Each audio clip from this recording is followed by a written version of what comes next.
Hundreds of staff members and casual laborers at Karatasi Industries Limited were on Saturday left stranded as water from the adjacent Ngong River seeped through into the factory, causing flooding in the compound.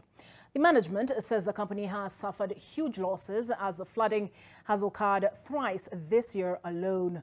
Meanwhile, 2 people have died in Tana River and hundreds others been displaced in Budalangi as the flooding continues in different areas.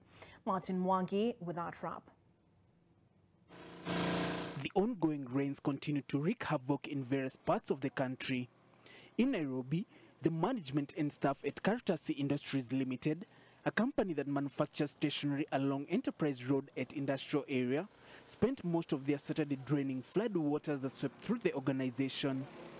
Ngong River that flows behind the company was swollen and its waters seeped through the perimeter wall, causing the floods inside the manufacturing plant.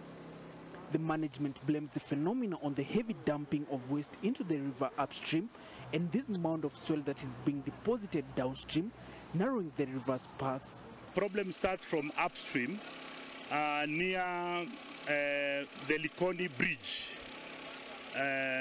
where we've got an illegal dump site. So a lot of garbage has been dumped there. So when the water comes, when it overflows, it carries the garbage with it downstream, and it's clogged downstream. That water, when it doesn't flow smoothly, it pushes back into our wall, this wall you're seeing here, and it puts a lot of pressure.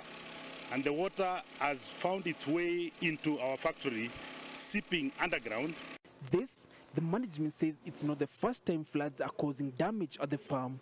It has happened twice before, in January and late March.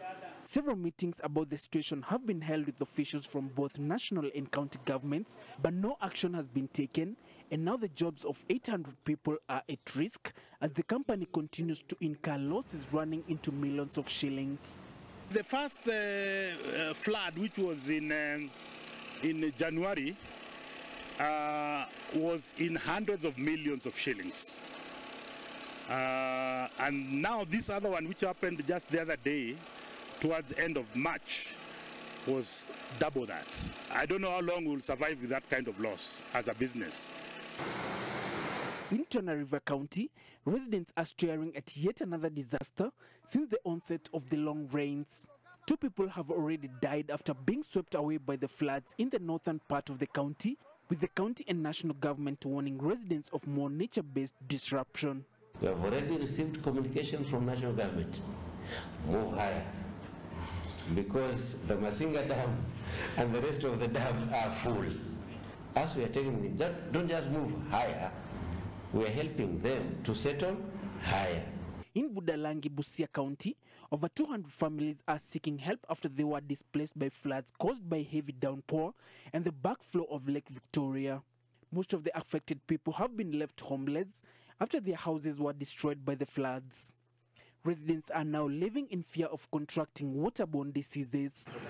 Martin Mwangi, NTV.